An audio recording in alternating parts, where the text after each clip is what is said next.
Thank you so much for being here. So we've got some folks on the webinar with us. We've got a full house here at the East Bay Community Foundation, and lunch is available for you all, courtesy of our amazing hosts here, who have been real census champions for nearly a year now, and they have offered you all lunch in this space because they're grateful for your support in helping us convey this important information about Census 2020. So I'm personally excited to see such a great group of people because in addition to you all, I'm envisioning the hundreds and thousands of people that you are all going to help us reach around the census. So thank you for being here and for the work that you're going to do in the future to share this information. I just wanted to show you, make sure everyone has an agenda. You should have a packet. We're going to go through all of these slides and materials. They're all in the Google Drive public file, also online, so that you can access them.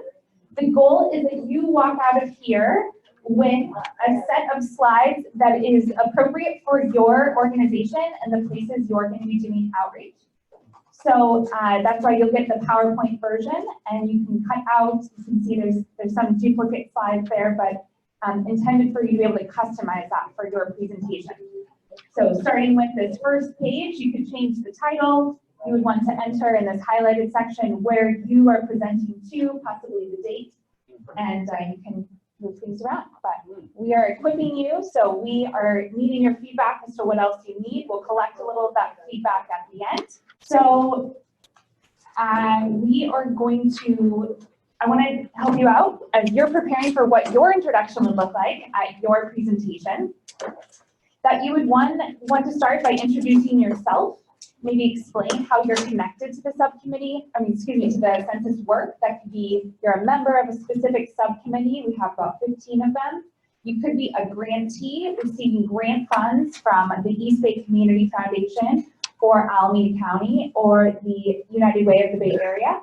And that could be your sort of affiliation or tie. Or you could be what we're calling a census ambassador. That's pretty much everyone doing census outreach work voluntarily or through a grant or at the behest of their organization. So whatever title you want to associate yourself with, I think it's helpful to have people see the lines and the connections. I also think it's really important to start by thanking your hosts. So I'll re-thank the East Bay Community Foundation. Thank you for hosting us here. And thank you to all of you who, as you heard, really represent all the organizations where we need the census to be. Every library, every nonprofit and service organization, every education and school site, all of our faith locations and city services and county services. So thank you all for being here.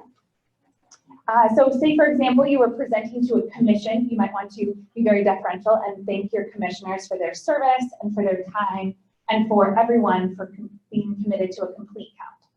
Just a nice, easy way to start the conversation.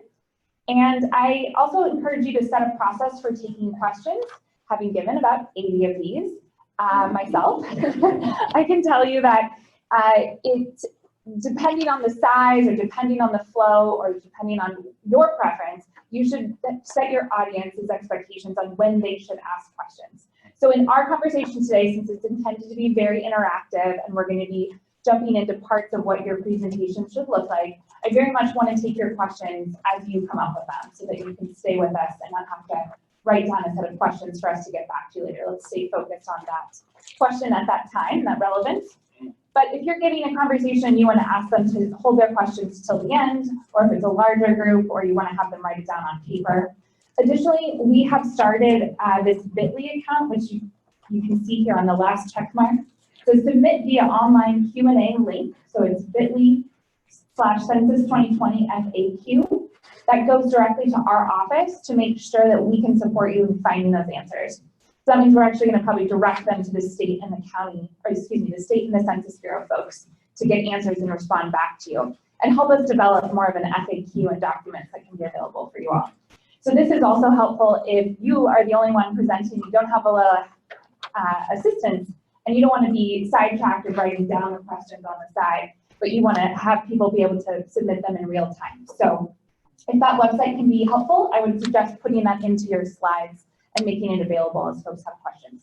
or paper, or just answer the questions as you like, but just wanted to give you a couple of suggestions. And then another great way to start the presentation is with a video to help visualize, to help promote the positive images of why we're taking the census. Just give people a simple little summary to get started.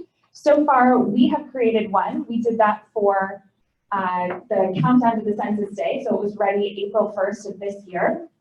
And that just, we'll show you that in just one moment. There's also a great Spanish video that we got from our partners up in Marin County, some students at Dominican University, and it's also just kind of the images you want to see, a community together at a public space, speaking in Spanish. It's about 1.5 minutes explaining the importance of the census.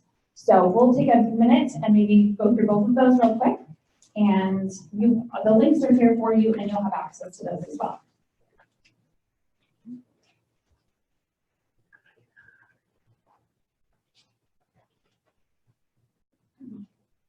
Why should my household take Census 2020? Because the census brings money back into our community.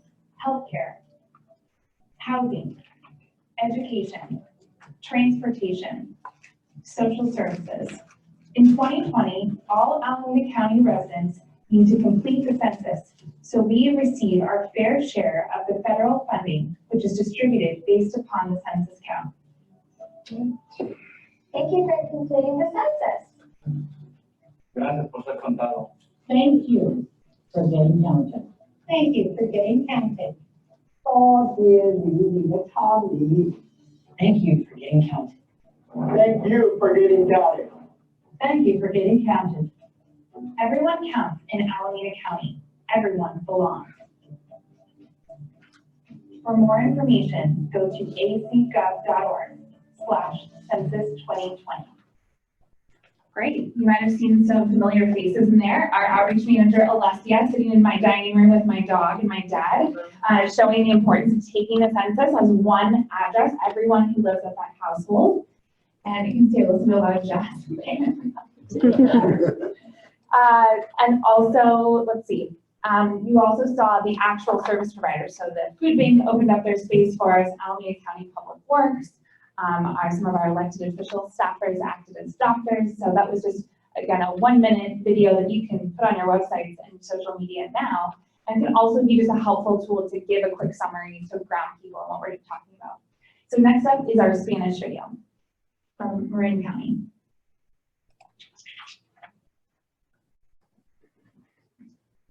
El censo es nuestro reflejo de nuestra nación. La Constitución de los Estados Unidos requiere que cada 10 años el gobierno federal cuente a todos los que vivimos en el país. Debe incluir a todas las personas de todas las edades, razas y grupos étnicos. Eso incluye ciudadanos y no ciudadanos. Los datos del censo se utilizan para el reparto de asientos del Congreso y redistribución de los distritos a todos los niveles del gobierno. El censo del 2020 determinará cómo más de 700,000 millones de dólares en recursos del gobierno se repartirán cada año durante la próxima década a los estados y localidades.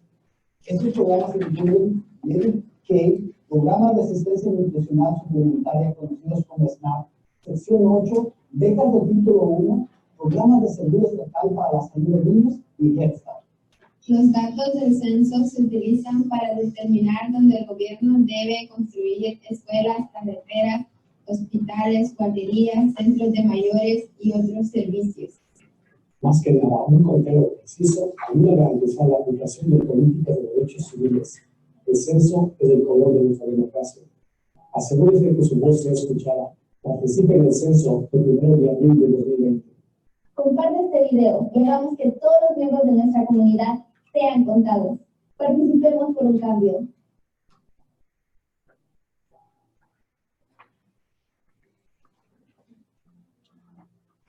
All right. Again, just a nice video and positive and roots people in what we're all about. And this link is available on our agenda here for you to access. So I think the next best phase as you're presenting and hooking in your audience and getting them excited about the conversation is to focus a little bit on the emotional background. So I want to bring up Sunny Lay from the Census Bureau because I think Sunny does this very well. We've been tag teaming, doing lots of presentations out in the community, And what Sunny always does is a really good pep talk. He gets you connected on his emotional story and why the census is important to him. So, well, Sunny got 2 minutes because that's how much we need an intro for. Pressure. The biggest stage here in town. Thank you. Glad to be here. Stood here many times in our capacity as a nonprofit community leader as well. I've been in this town for 40 years. I've been telling this story since '97. I started working for the Census Bureau in 2000. This job is personal. I help the communities, but also that I belong to, that I'm beholden to. At the end of the census, I come back to the community, and this is what I do, like the rest of you. I apply for grants. I nag city council members to give grants and money to different nonprofits. And how do I address this? Like, according to our community, 10,000 people need this service, according to the Census Bureau. If you don't count it, I can check nearly more than half of the boxes are part of count. I was that person until only a few years ago, until I started working for the Census Bureau in 2000. I lived in Contra Costa County in a small town called Clayton. Back in those days, I knew of 24 Vietnamese in that town. But when I went back to look at the 1980 census, none of us existed. We were not counted. We didn't live out of the way. We lived at a main street, Clayton Road, and Alberta Way. What was special about that building was that we were Hispanics, we were refugees from Southeast Asia, and we were African Americans. 3-story. And in Contra Costa County in the 80s, there weren't many apartments for low-income families. And in my household, there were 3 families, 11 people, unrelated. If somebody like you, a trusted messenger, a trusted voice, somebody who had come to us via radio, TV, YouTube, Facebook, you name it, or in person to tell us the importance of the census, we would have obliged and fill out the questionnaire, but nobody did. So imagine that going back. I mean, I'm very proud of my formative years in Clayton, but looking at the data, I didn't exist. That's how I feel, that I was invisible. The same thing happened to us in 1990 here, and we lived at 29 and High Street. Again, the only similarity between that building and the one in Concord is that, again, Hispanics, African Americans, and refugees. High Street is a main thoroughfare. It's not small. And there we were also missed.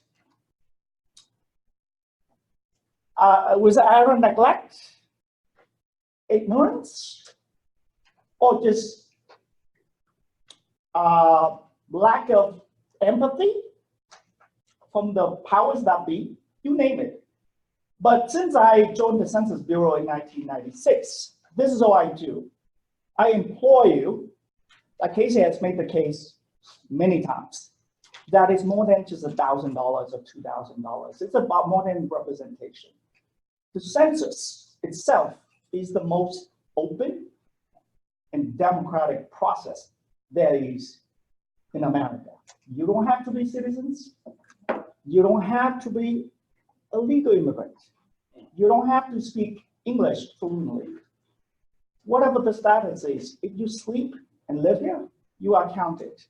It's more than just the dollars and cents and political representations. A lot of us don't have access to the whole power. We don't. A lot of us don't see the money that comes back to the local communities. But we are here. And this is us making sure that people in our own community are counted, making those who have been made invisible visible. This is about us.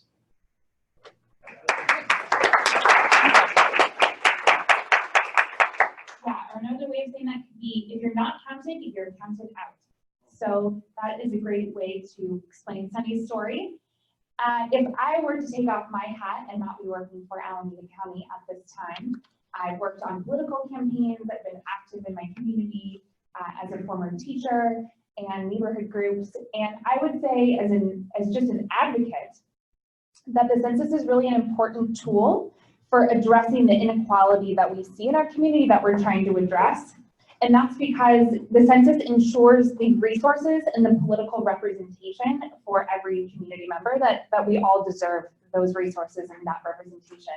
So I listed a couple other bullet points here for you on the agenda. That another important part is you're talking about what it has been a very controversial issue, and you're trying to hook people in and acknowledge those concerns, definitely not ignore them. That you could say our diverse community is extremely hard to count, and that's what brings us here together, because we want to be champions. You all do this every day in your work. You champion access, you champion services, you champion the success of all of your clients. So recognizing that they're hard to count, but important to count, and that we're putting in our effort to do the outreach, or just acknowledging the census has never been so controversial or political. It's happening smack dab in the middle of a presidential primary and a general election in the fall. And that just is, some people call it a perfect storm. I don't know if that sets a negative tone for your conversation, then don't go down that path.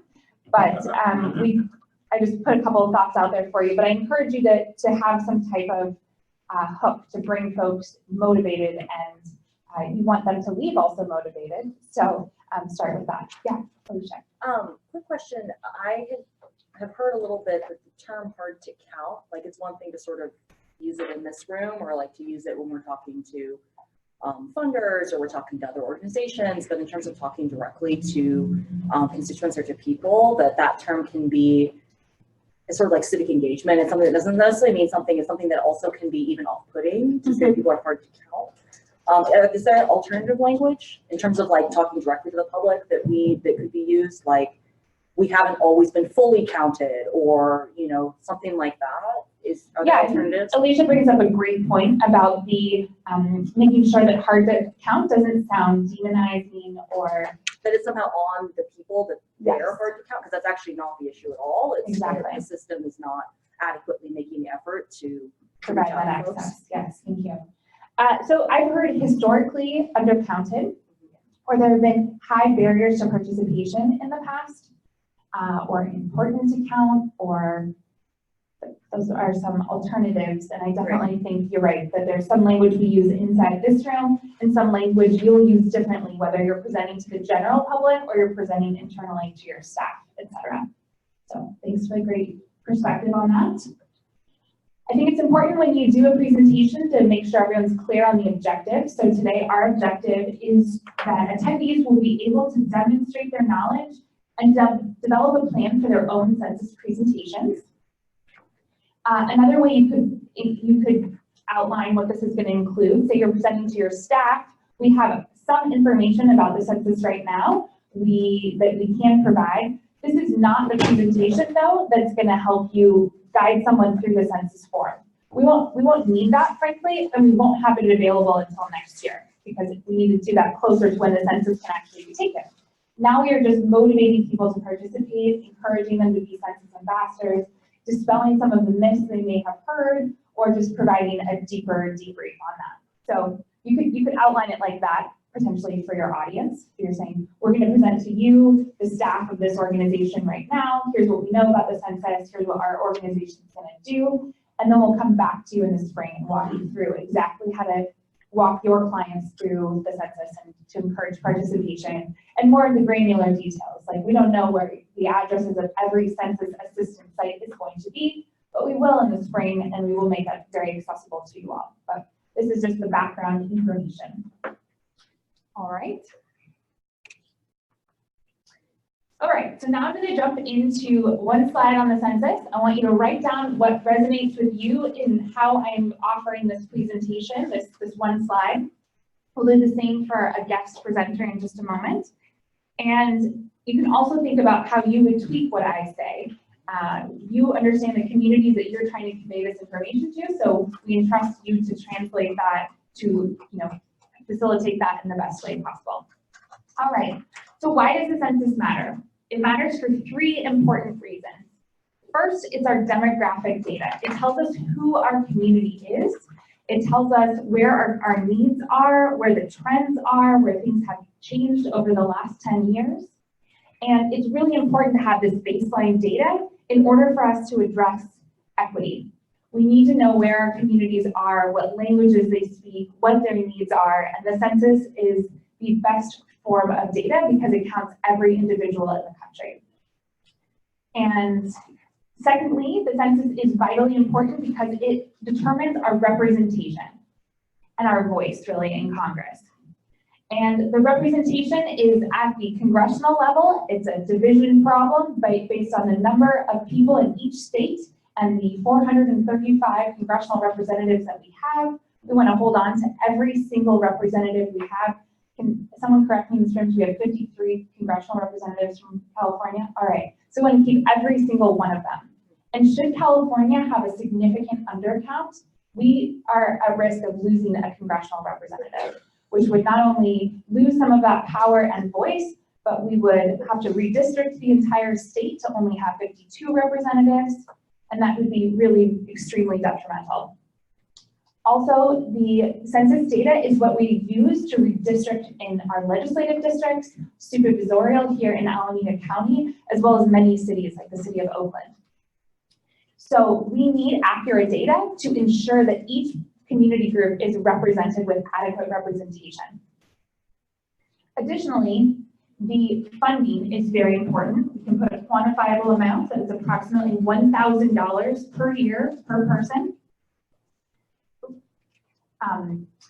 And so sometimes my slide turns around to give an extra emphasis on the $1,000 per person per year. And so because we want to emphasize to the folks that we're presenting to that this census follows us for the next 10 years, it's a decennial census, we want to emphasize that this really means $10,000 per person. And that is the individual. It's not the household, it's every individual, and it's multiplied by every person that takes the census. So vitally important. And now I'd like to maybe take a pause and see if there are any thoughts or questions on this part specifically. And then we'll have a guest presenter. Yeah. And not only just that, you're looking for suggestions on Please. how you do it. For me, I'm thinking less wonky language-wise, and so less use of the verbiage like equity and legalese, etc. To kind of make it more accessible. Sure. Yes, whoever your audience is. I esteem you as people with great vocabulary can view that level in this room, so yes. Do you think it's worthwhile to say that this is our money? In other words, that everyone in that room is already by purchasing anything in the United States or paying taxes, this is not, that this is actually getting back the money you've already paid them. And so in other words, if we don't, we need to get all of the money we've already paid in, or it goes to some other state. That's a good point. Yeah, it could be depending on people who are very much tax averse or just questioning about how the federal government is spending their money. I mean, that's a tactic to use. I was thinking, like, for example, in the equity, instead of saying, you know, it talks about, you know, demographics, I would say this tells the story of our neighborhood, of America. This tells us what, you know, our community looks like. Are we predominantly this community or that community? And this helps us get that information to those decision makers who are deciding about what's happening. So, you know, stuff like that, that really kind of goes to the audience and makes them understand better what that means. A few other thoughts for that. The Census Bureau often says this is a snapshot of our country, and the tagline that they're using for the census is shape your future, shape our future, shape the future. So if that resonates with folks, that's great. Put that out there where it does. We've been using our slogan to be our community counts, our community belongs. That really resonated with a number of our subcommittees where we did census solutions workshops. But however the language works for who you're presenting to, I'm asking you to utilize that. The reason I guess I would say why I don't reference the taxes so much is because I'm sort of fearing the response of, well, if I paid my taxes, you know where I live because I gave that information to the IRS. Why isn't that money coming straight back to my community based on that information I've already given to the government? So frankly, because I don't have a good answer for that, and this is the way that the Constitution directs how the services are divided, I've sort of avoided the tax component in some audiences.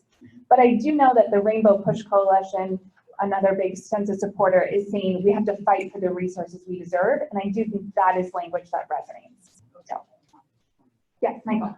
Also, with the disability community, so many are homebound or not visible. It really helps be able to go to different organizations or civic entities and say, this is how many people with disabilities are in your community. You may not see them, but we are here. Yes, absolutely.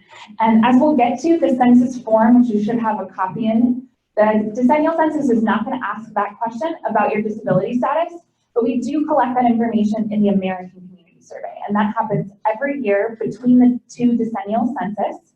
And it only goes to 2.5% of the population, and it gets a lot more information.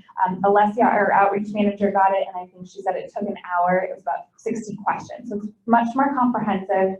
But we get a new baseline for all of our addresses and where everyone lives in order to do the right sampling for the next 10 years based on this decennial. So it kind of goes back to why the demographics are so important. The snapshot of where our country is going to help us dive deeper for the next 10 years to see the more granular and important things that we are using to advocate with our elected officials for budgetary reasons, or the Afghani community, the Afghan coalition down in Fremont has said we want everyone to write in Afghani on the form so that we can know how many Afghanis live in our community. So yes, a couple of examples there. Yes. Can you talk a little bit more about the importance of this situation? In other words, we have to do what help and not do pain. Can you talk a little bit more about the impact that would have on communities if we lost? Sure. Excuse me, could you repeat the question? Sure. The question was just really emphasizing the importance of representation and why we don't want to lose any congressional representation. So I also don't want to encourage people to be so negative and sort of like the negative language in their conversation, because that's actually not really a good motivator or compelling people to participate. But it is important to lay out the facts, and we do know this from analysis from advocacy organizations and think tanks that states with significant undercounts could lose representation. So, and also states like the Midwest, there's been a lot of decline in their population. So certain states like Alabama, I guess that's the South, and Illinois are projected to lose a seat. And that's just frankly because not because they're expecting an undercount, but they are expecting their population to have not grown to the rate that other states have.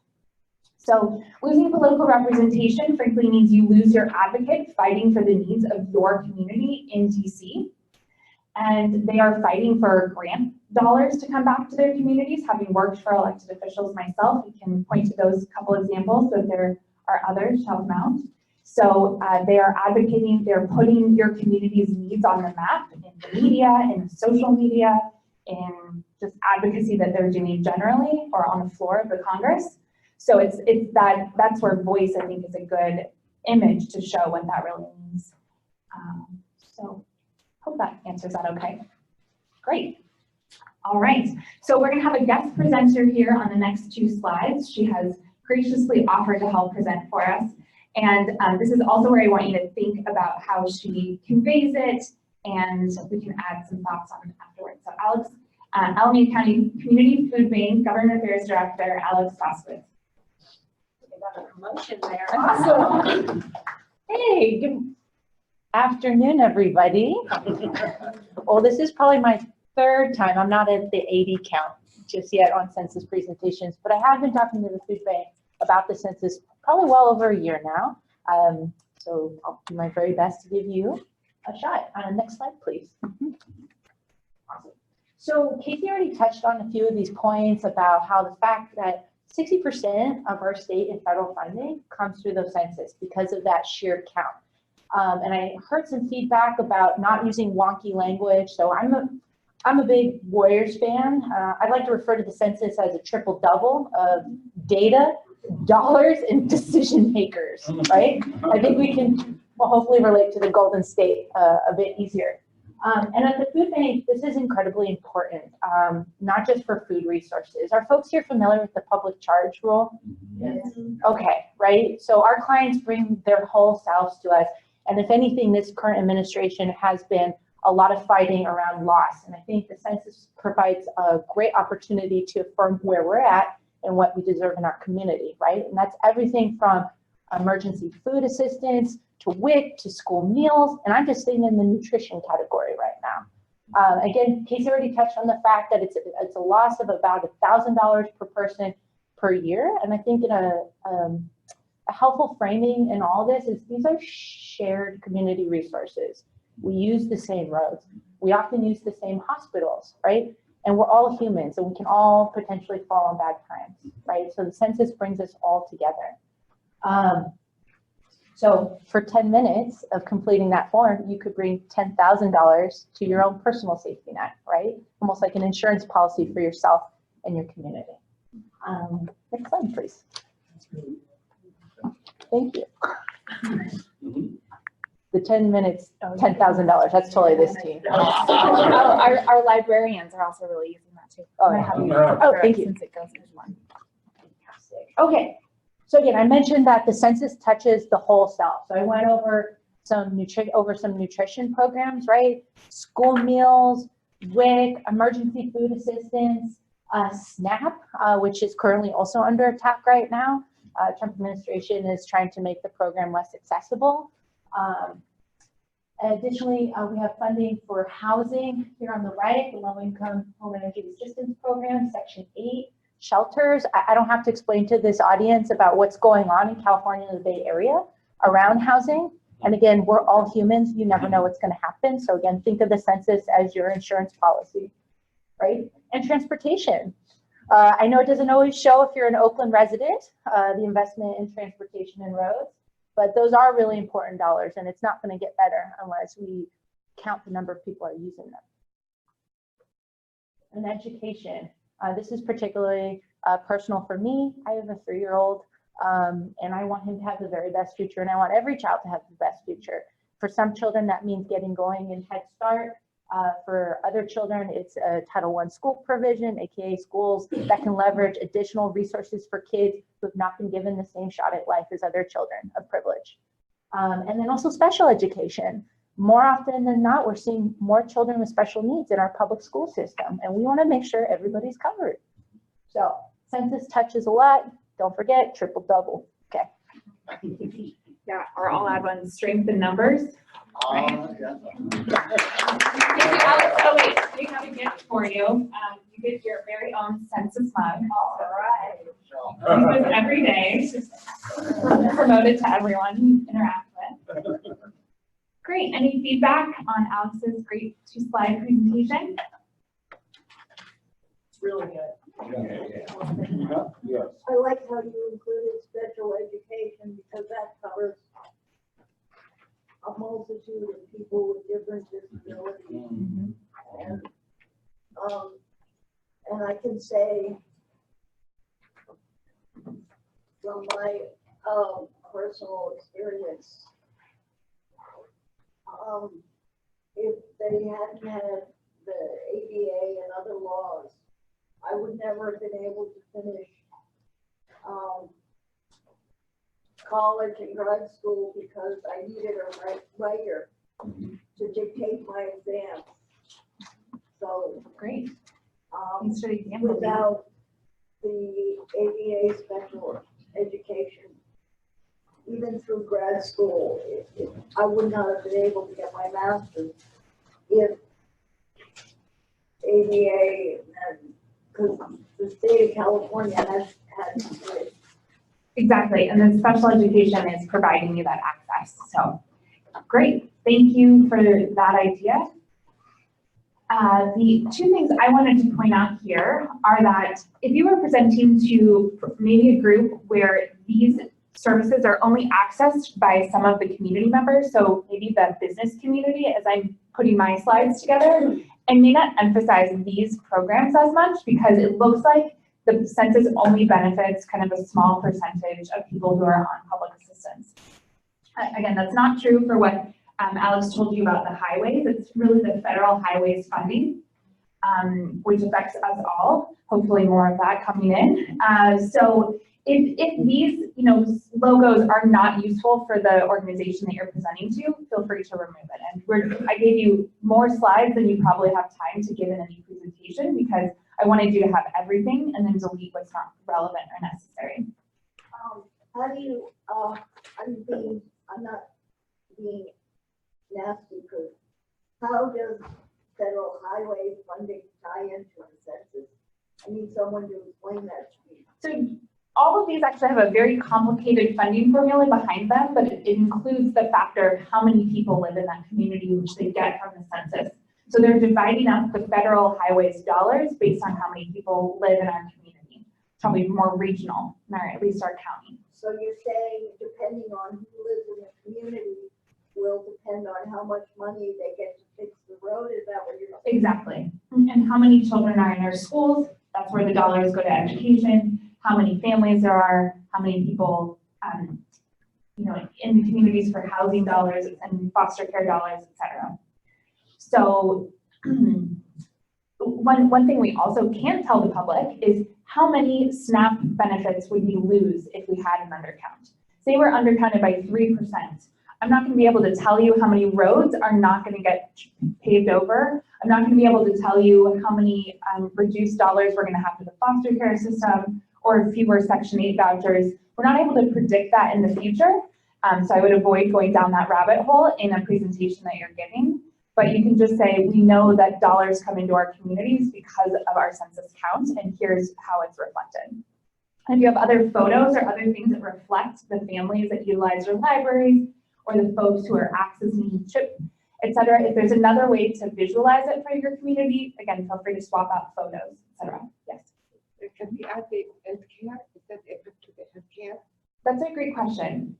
So healthcare is definitely another one of these big five, but I wish I had this answer printed in front of me because it's a complicated one. Essentially, California has such a high number of low-income individuals that are Medicare, I guess that's seniors, Medicaid is standard. We're at the bottom threshold, so we get this maximum amount. If anyone else has a better distinction of this, it's complicated. So originally in our early presentations to you all, we were using this chart from the California Endowment that shows like the breakdown of where all the dollars go. And some of our healthcare advocates says this isn't a real picture of how many dollars California gets for healthcare because we're at this minimum threshold, and that's not going to change based upon our census count. So that's kind of why I don't include the broader healthcare, but I think SCHIP is a separate program that is funded based on population count from the census and doesn't have that threshold associated with it. So you can broadly say healthcare, but I wouldn't get into the specifics because again, I don't have the data point to provide to you. Yes.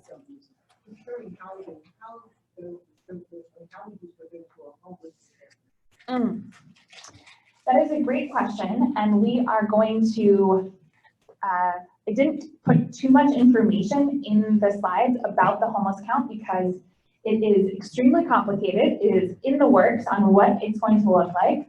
We and our unhoused subcommittee, represented by a couple of folks here, are really asking the Census Bureau to ensure that its deployment of resources, that means the number of staff to go out and do service-based enumeration at our shelters and soup kitchens, et cetera. The outdoor counts, targeted non-sheltered outdoor locations, that all of that is extremely comprehensive. So it's the number one question we get at every presentation that we give. So we will be providing more of an FAQ after this conversation, after we hear some of the questions you all want answered as well. And we'll provide that to you in something that you can share with the future, or share with your groups that you're presenting to. That there are operations that the Census Bureau runs, that we as a county complete count committee are sharing that information about where those services are with the Census Bureau so that they touch every single one of those organizations when they're doing their count. So it's a separate process. They do not ask people experiencing homelessness what their address is and what if the house is rented or owned. Those are irrelevant questions to them. And you can list that you live at a shelter. So there's a lot of nuance to that I don't want you to be all put on the spot as you're giving this presentation.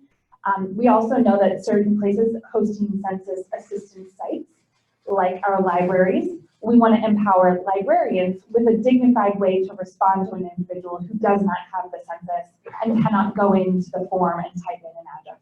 So we are working on those things because we know that that's what you all have asked for, and frankly, that's the the dignified and respectful process we expect from the Census Bureau. So if you can just hold a TBD on that, but just acknowledge that there are operations led by the Census Bureau, that our county wants to be that provider of quality information to the Bureau so that it can do its count. So advocacy is still needed on that. On a certain street, how do you handle that? Yeah, so it may be a place where some of our homeless advocates here will help to direct them to go to those services to get incentives to be able to take the count on those specific days. It could be a place where if they're not comfortable or don't seek those services, that the Census Bureau may go out and do the count to them. But all of those details are really to be determined. I can't tell you all of that, and those folks don't need to stay in that exact spot for the next year. So anyway, we will get to that, but I appreciate the concern about that because it's truly one that we hear in all of our presentations, and we do want to equip you all with bullet points on how to answer that specific question. But still working on it. All right. I'm going to move along here and go back to my presentation self. I should have brought a separate hat to wear so that you know when I'm in presentation mode, but all right, jumping back in. So as you may have heard, Census 2020 is radically different than any previous census. There is a significant amount of fear and distrust in our communities. This is general distrust in government and maybe not recognizing the difference between the federal government and the city government. There are a lot of concerns about data privacy and that putting your information online or into any database may be compromised. There was a previously proposed citizenship question, which I'll get to shortly.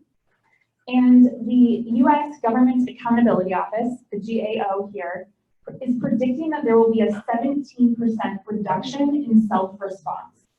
That's the initial window where everyone's asked to take the census at home or at on the line or on the phone. So we are in our first digital census. It will not be exclusively online. You can still take it by phone or paper, and it will be mobile accessible, so you can follow the QR code on the letter that you get from the Census Bureau and take it on your mobile device right then and there. And yeah, most households are going to get a letter prompting them with a 16-digit PIN number or a QR code to go online and take that. I believe the justification for that is for efficiency and accuracy of the data to get that in without having to be transcribed on paper, so for efficiency purposes. In terms of the logistics, the Census Bureau has limited staffing and resources from previous censuses that they have undertaken. There was only one trial census in Rhode Island that was conducted last year, and usually about 3 are conducted. Because of these limited resources, they are anticipating making fewer follow-up visits compared to previous years. And they also, in the Rhode Island experience, had a challenge in getting a lot of these gig workers, the enumerators, to work for the Bureau for a short amount of time to do that follow-up, non-response follow-up. Additionally, we speak a plethora of languages here, I think at least 63. And the census will only be accessible in 13 languages online or by phone.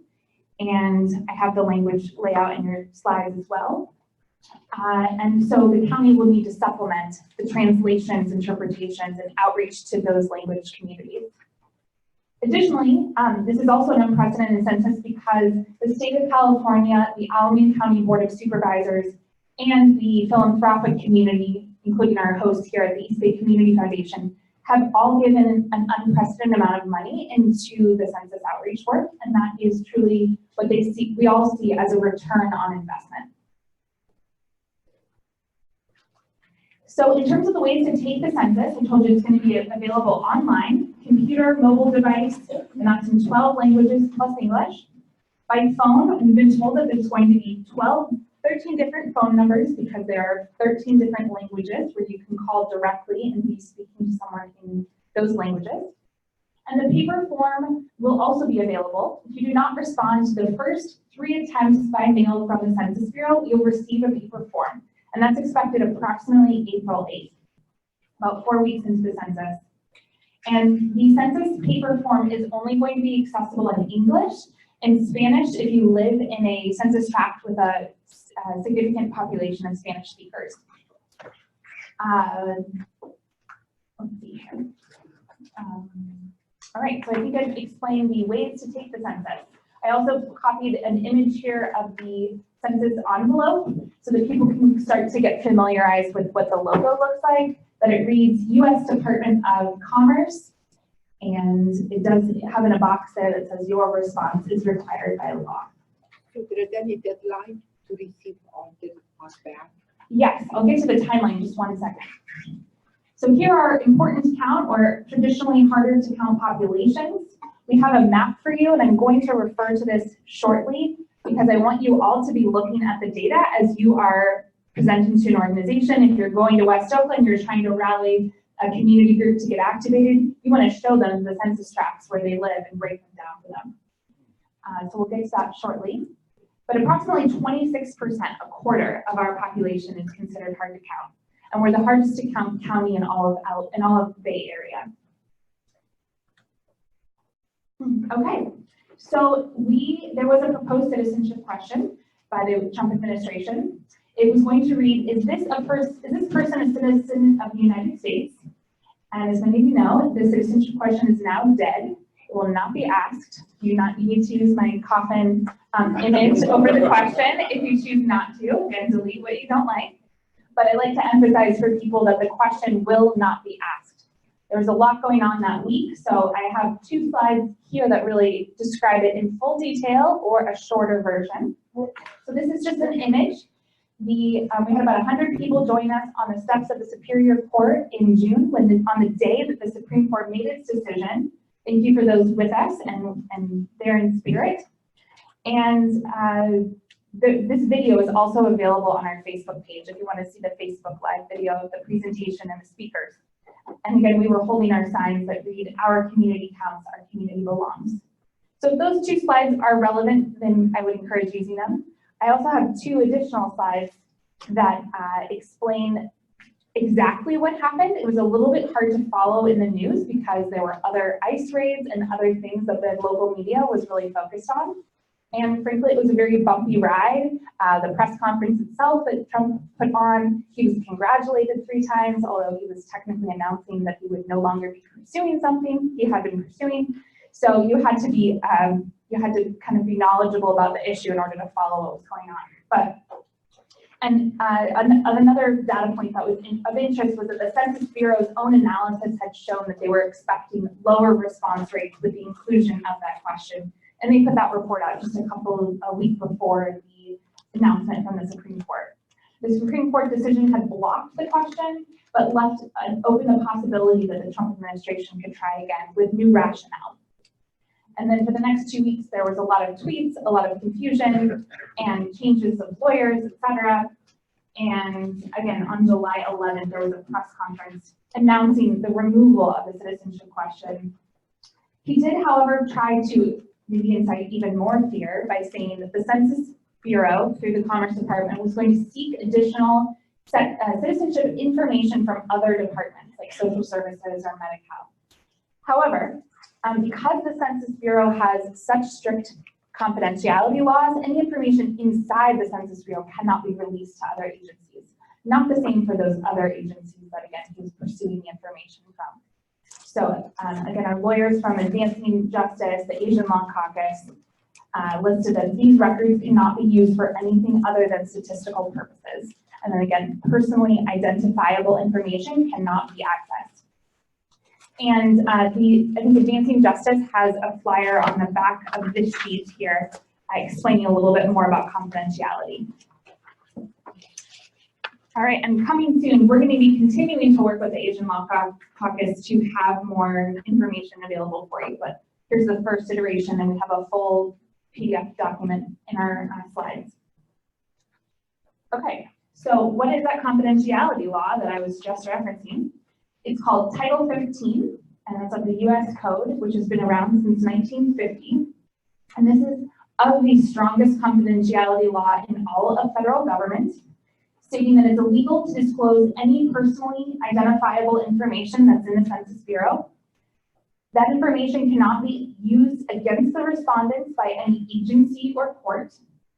And the Census Bureau representatives, we have 4 in the room today, they all took a lifelong oath of office for 72 years that they cannot share any personally identifiable information. They would endure a federal prison sentence or a fine of up to $250,000 and could lose their jobs for any violations of this. So this comes up a lot as this is how information is protected. If I were to sort of restate this in one line, what I would say is your responses are protected by law. All right, jumping into cybersecurity until I'm interrupted with a good question. The Census Bureau recognizes that there is concern about putting their information online, and they are doing everything they can to ensure that that database is private and secure. So they're seeking to prevent suspicious activity even before it happens. A few ways of how they're going to do that: they purchase websites that could look like the census. They want to prevent any scams from happening. They're going to be monitoring the suspicious activity regularly starting now. They're doing sophisticated data encryption, much more complex than, frankly, any other database. They know that this is vital, very important information, and are working on very complicated data encryption. I need to figure out how to explain that to you a little bit better, but I think encryption is a clear word that is understandable. And they are also working to protect the data collection devices. So I know that Sunny, when he is out with his phone that is used for census collection information, if that phone is lost, he has, how long do you have to report? 1 hour that it has been lost. And does it shut off in its capability after a short amount of time? That's remote kill switch. Remote kill switch, okay. So of all the devices, because all of those enumerators will be out in the field with laptops or mobile devices, all of them have these protections to make sure that no one can access the private information. Yes? Are people going to be able to fill, I know this isn't really the focus of the presentation, but are people going to be able to fill out the census just like by going to a website on their own devices? Or is it only going to be, when we say that it'll be digital, just meaning that the enumerators themselves will have devices that we can use?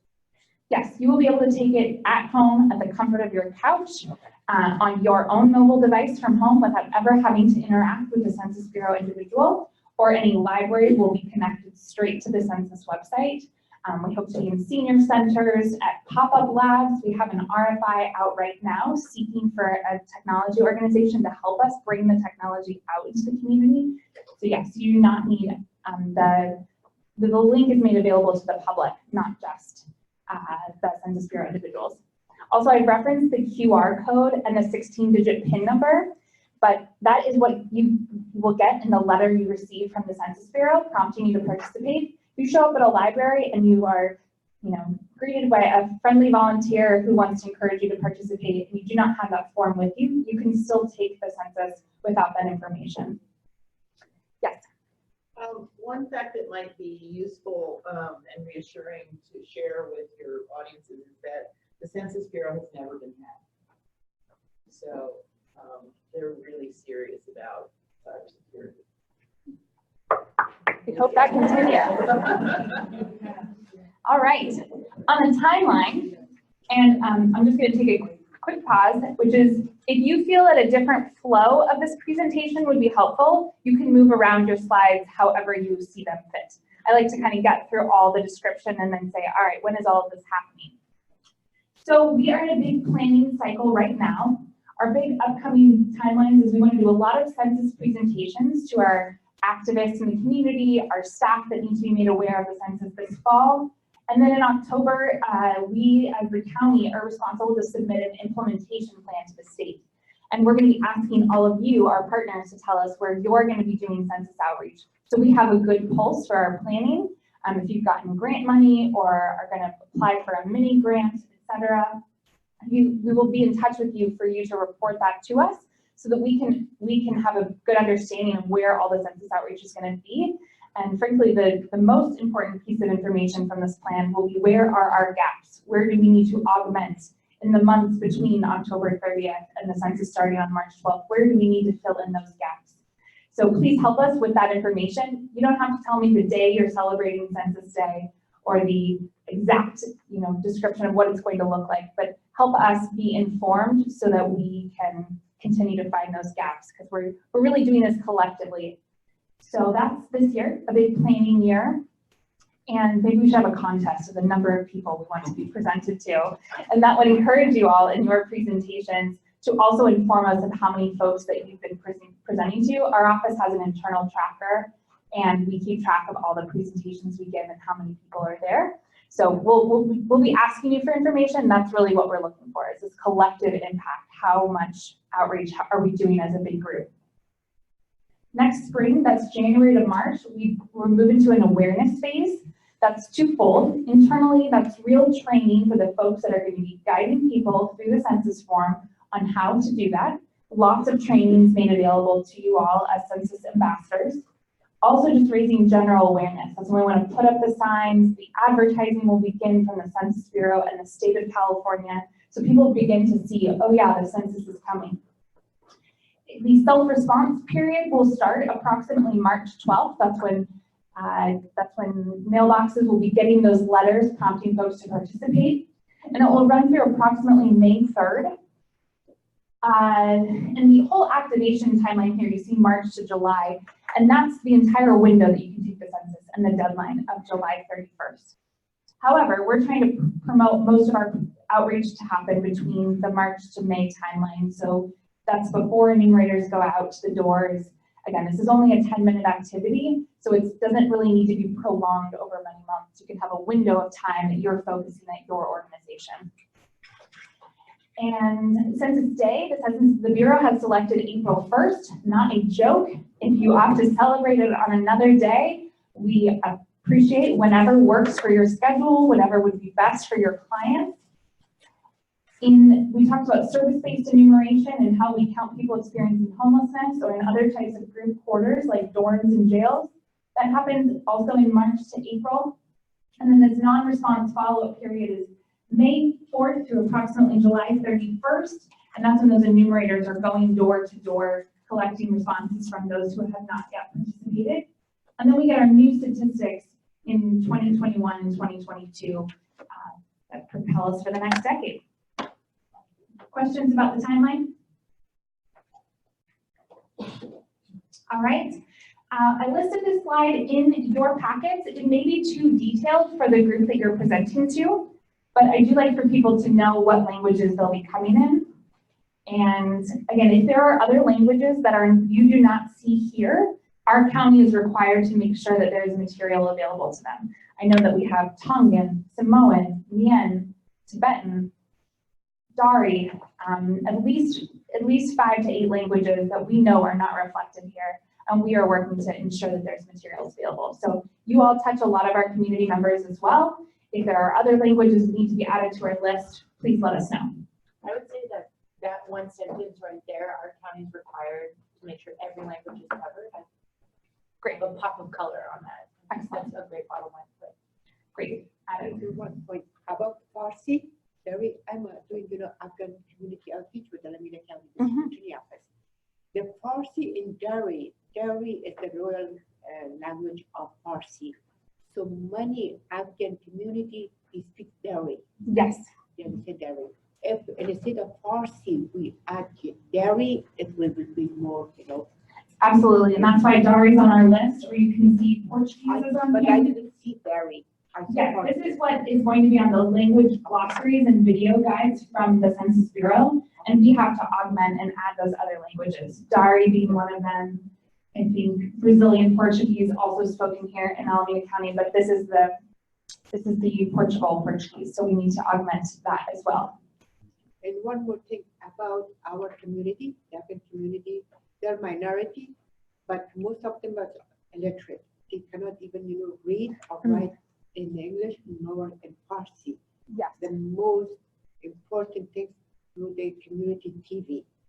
When they're listening, they have the idea and they know what is the reason. In that case, they continue participating. Great. A couple of good ideas that are coming up here is about Farsi or Dari access. This is the Afghani community, and that they listen, they access information on TV. So we know they made a great video in 2010. We want to help them do one again in 2020. We also know that there's going to be video guides in all of these languages, and we want to augment for the languages not listed. That will literally go question by question through every one so that it explains how to answer that question. And the language glossaries too are going to look like Census, look like the English form so that you can read them both side by side and say, question 1 is asking this. I can read that in my language. So in this English form I see, I'm going to write in that answer. I also think what you are bringing up is the dire importance for us to have spaces where people can get one-on-one or group support. So we want to have a lot of these workshops and spaces in whatever capacity. Sometimes that'll be at a house of worship. Sometimes it'll be at a community center. We'll be in living rooms. We will be everywhere, but we need to know how to access, how to reach those people. And we need community leaders to sign up to be our Census ambassadors so that they can help be the liaison to all of those folks. Yes? Do you know if it's available in traditional or simplified? Simplified, is that right? Both. Both. Yes. Casey, do you know if the Mom. has come up and you can read them? Absolutely. That's one of the languages here. I think when we produce that material, it'll also be accessible to other folks throughout the state. I know there's 8, so we're up to 6 now. We'll think of the other 2. Thank you. And we also know that there are a lot of mom leaders who have already signed up. We'll be working through our library in Oakland. There's church groups and English classes. And we're going to also create some materials for ESL classes because that's a great place where people are learning English and they need content, and this is very relevant in history. So in order to ensure that language access, my office will be paying for ESL curriculum to be developed. And that'll be available on, like all of our materials on our website, and there's a huge resource bank that we will make easy for you to finagle and find the good resources we are making available to you all. Yes. Is Braille going out? Did I miss something? Yes. Census Bureau, I'm looking to you all. Large print and Braille? Braille, yeah. Yes. And the phones will also be TDD. Right. We are 508 compliant, and we have to, and we use the Federal Relay System for all the services. Great. And that's a good note, Ashley, in the back, if you could help me remember, we need a good answer for all of the disabled access through the census. So we'll put that in our FAQ. Okay, so I was referencing earlier our hard to count map. I have the link here and we'll send that out to you again. But these are really interactive spaces where you can float around and look at all of the hard to count communities in Alameda County. Does HTC mean hard to count? Yes, it does. Okay, I wasn't sure. You got it. So let's dive into West Oakland for a minute. That's where we have pulled up this map here. So this is a screenshot of me looking at the hard to count index. On the right button, I pulled up this box, and it tells me that Census Tract 4026 in Alameda County has 1,241 people, and the top 3 reasons it's considered hard to count, or has been traditionally harder to count in years past, is that there's a high concentration of poverty, people living below 150% of the poverty level, lots of limited English-speaking households, and many multi-unit structures.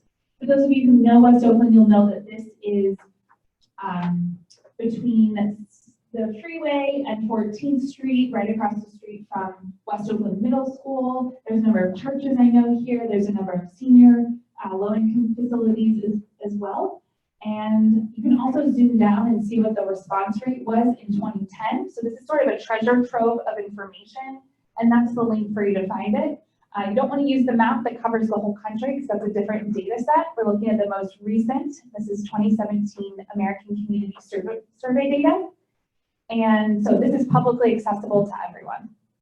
And I also have referenced this before, but sometimes your work is going to be really geographic. If you're working for an affordable housing organization or you know where your clients live specifically, and sometimes your work is not geographic because we can know where the hard to count folks live, but we don't know where they go to school, or we don't know where they access services, or where they regularly frequent and go to their house of worship. So this is one snapshot of where those folks are, and it can be a helpful tool. But if you know that, like the public health department asked me, well, tell me which clients we should be focusing on. And I said, if all of them are eligible for Medicaid, Medi-Cal, whatever, they're all low income. And so all of your clients should be touched and promoted to take a census, if that makes sense. When you say hard to count, were they counted at all? Yes, yes. So you scroll down here, and this might be like a 60.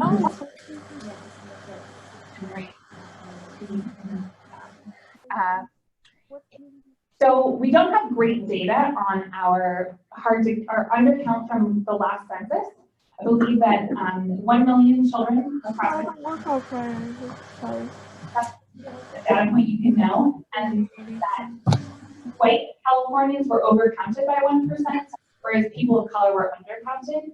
And in this census, the state of California, again, through all those resources it's putting in, they have put additional funds for us to do a follow-up survey in the fall that will be conducted by the state. I don't know much detail about it, but I think it's a really good way for us to ensure that if the Census Bureau missed folks, that this would help us to illuminate that and to make sure we know where undercounted communities are. So, all right. So the next slide is about the jobs. There's actually 2 slides. One is a little more descriptive, one is a little less descriptive. Also, the jobs might not at all be relevant to your presentations, but we definitely want to make sure that our community groups are getting these well-paying jobs, that they know where to apply, which is the link on the bottom. They know some about the eligibility, and that there's going to be hundreds of these enumerators hired. It's really good public service opportunity. It's a gig job, it's part-time, you get trained, and you are given a mobile device to go out in the field to do the count. And let's see, what else? We are going to be working with the Census Bureau to have pre-application workshops so we can motivate people about why it's important to do this work, why the census is important. We can help them with that application. So if you would like us to host one of those workshops with you, or you would like to bring one in, let us know about that. Or if you just want to point folks to the job website, you can go ahead and do that as well. So again, yes. A concern I have, which is not about that come up, but have there been pre-enumerators going around now? Great question. Because I encountered a man. Was he wearing a badge? Did he have a bag? I don't remember a badge, but I do remember a bag. Bag. And I've seen him twice. The second time, I really didn't care for him because he started asking me about my neighbor's schedule. So Michael has been graced with an address canvasser. Yes, they are out in the field now, and I hope that we continue to message that they are legitimate staff. They need to have a bag and a badge to show that they are working for the Census Bureau. And yes, they are checking the address file right now. So that's the operation they do this fall. And you'll see a number, many more enumerators out in the field in the spring when they're actually doing the counting. And they're going to be asking about people's schedules? And yes, the census staff members, the enumerators may be asking you to inform about your neighbor or someone else that lives on your block that information. That's right. I can acknowledge that fear and that many others might have that as well.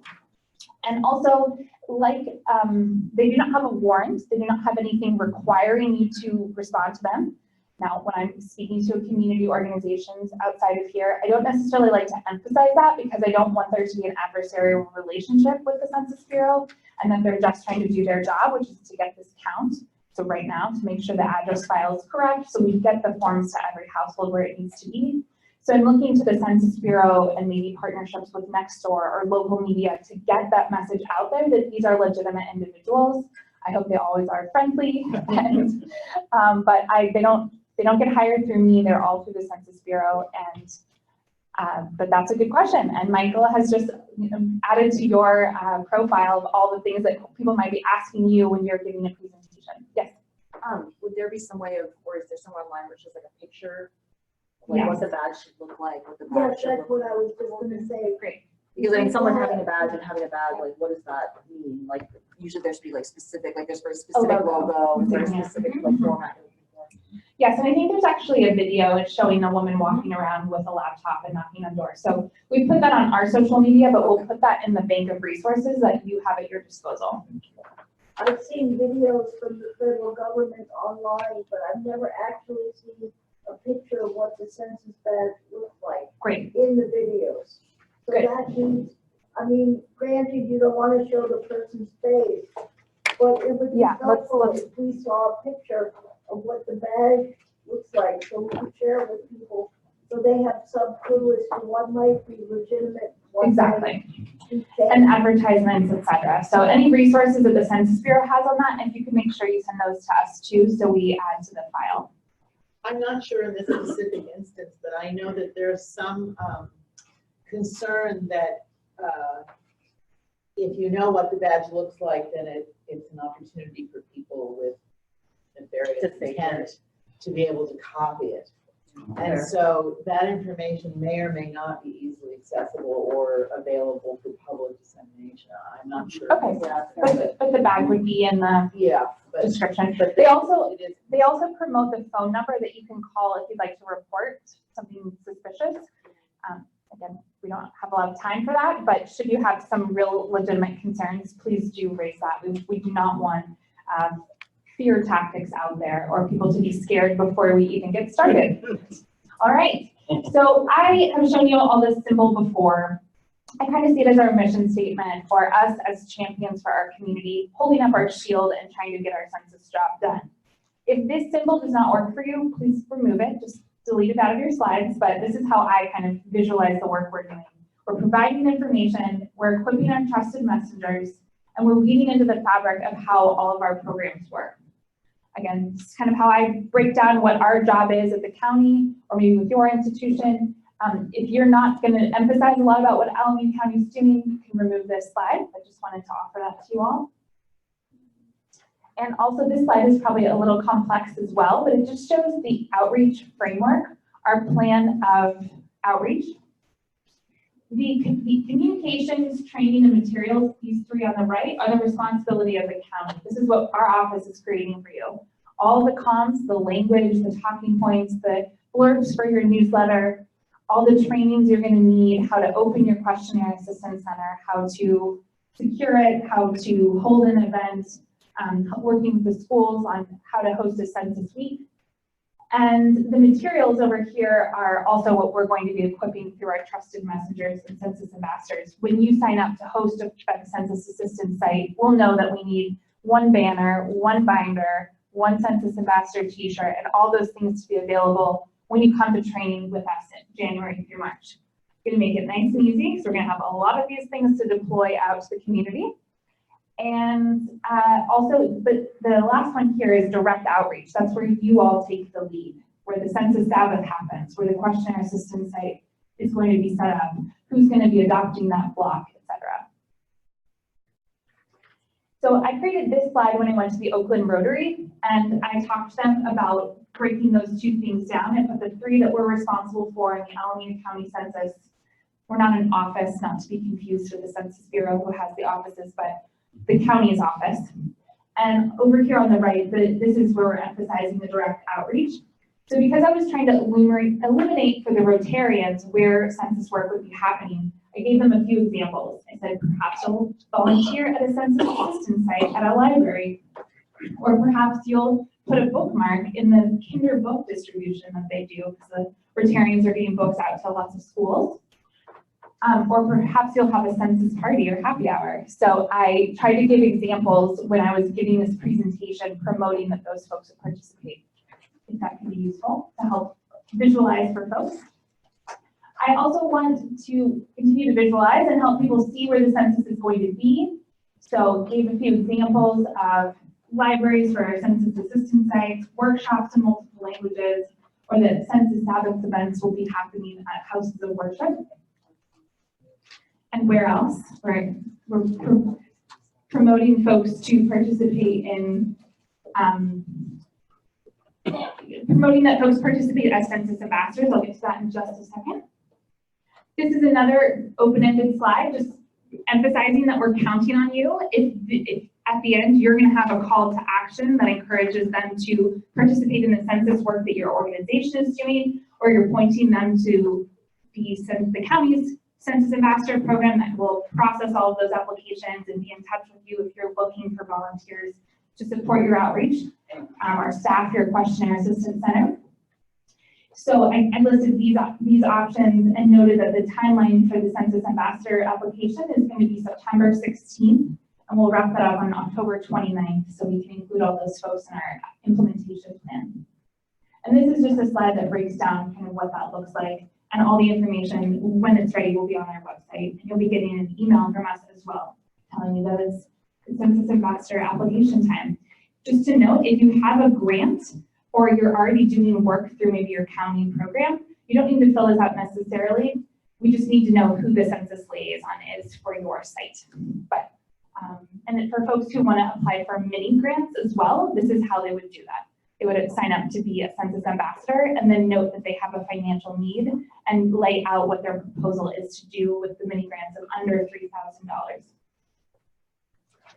And then I have a question slide.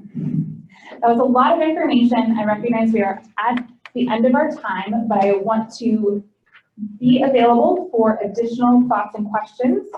And I also wanted to note that we sent you with, we're going to do a quick fire round of questions, a little FAQ live here in the room. And then we provided you a couple scenarios that our partners who led a similar workshop in San Mateo County did, which is asking you to respond to a couple of situations that may pop up in your community. One was about fear of participation in the census, and another was about somebody renting a garage unit and not thinking that they needed to be counted on the census, or how do they go about doing so. So if you want to think about those or chat with us after, we will stay for that. But I wanted to start with the number 3 on our agenda. We'll wrap up with this. We'll walk around with the microphone and just have folks help us answer these questions of all the lots of information you got today. The first one is, why should you take the census? Who wants to answer that? We're here to practice, process, and apply what you've all just learned. All right, Dee Dee. You should take the census because it will help us figure out how the roads and sidewalks need to be repaired. Great. Very specific, but great example. People want safe sidewalks. Anyone else on why you should participate? Brianna? I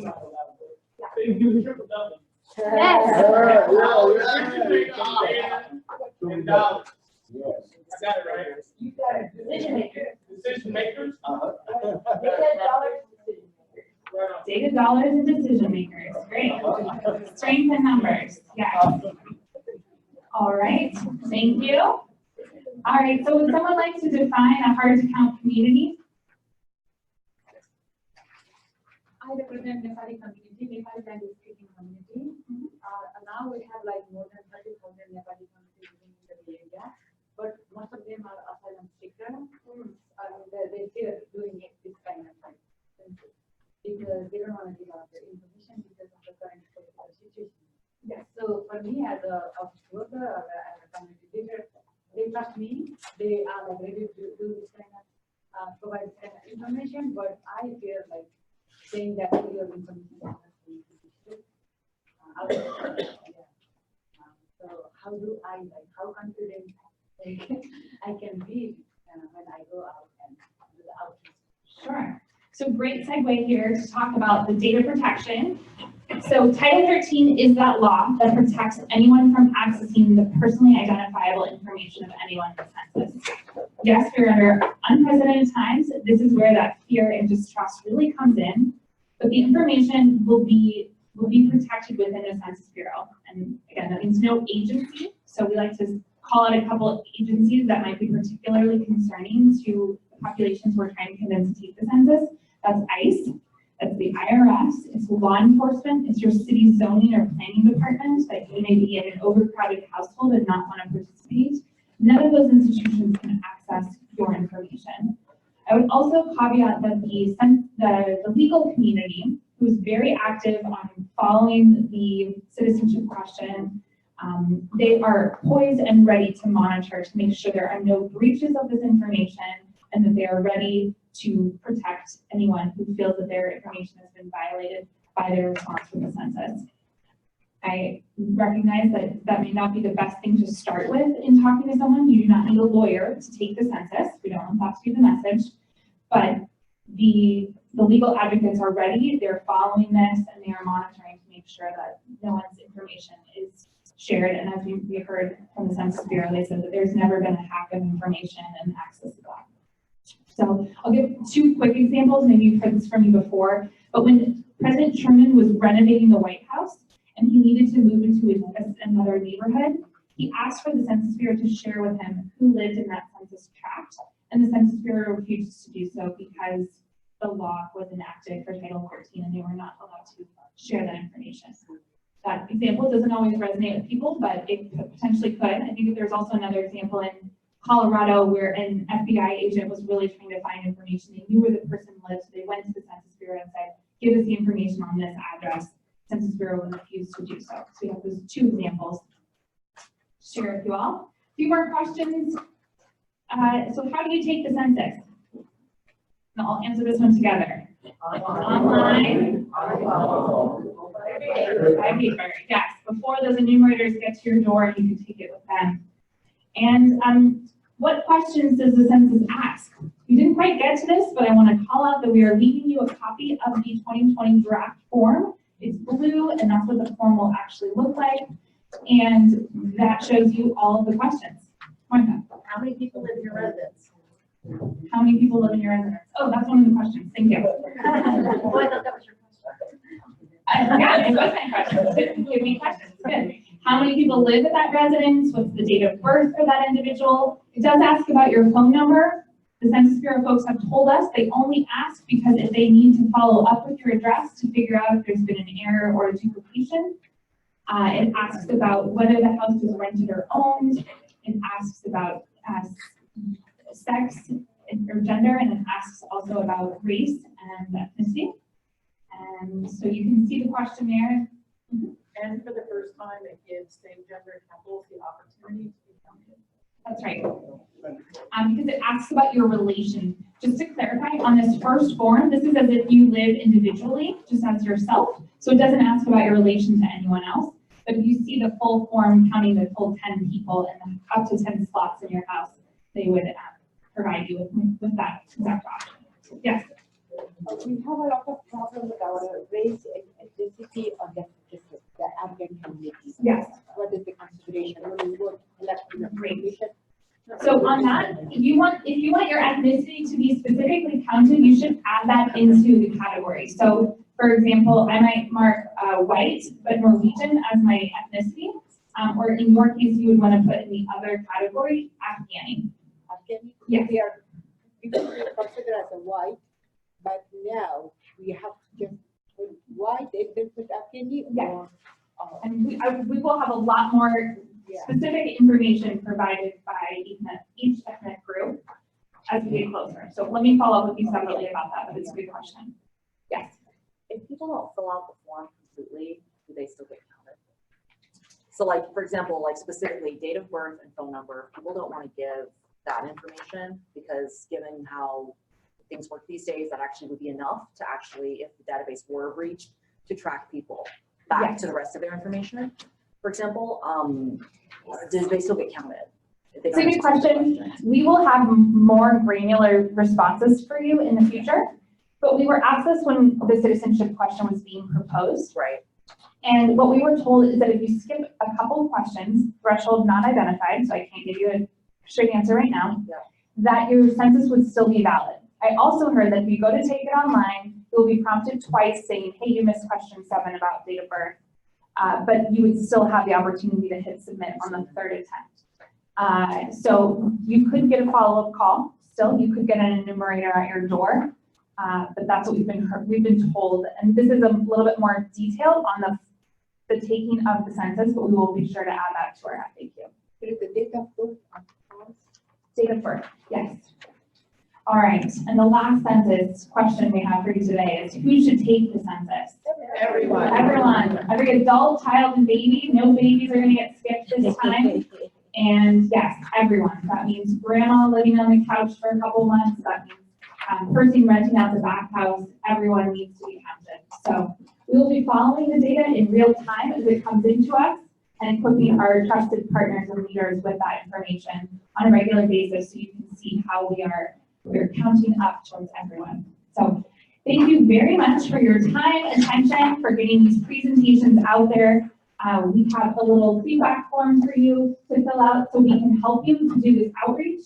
Again, we're going to put all the materials on our website, but if you need copies of things, if you need support in developing your presentation, you want to practice with one of us, we are available to you. We thank you for being our voices out in the community. Please stay in touch with us. So again, we can calculate how many folks we're reaching. We can support you however is needed. And thank you. Thank you.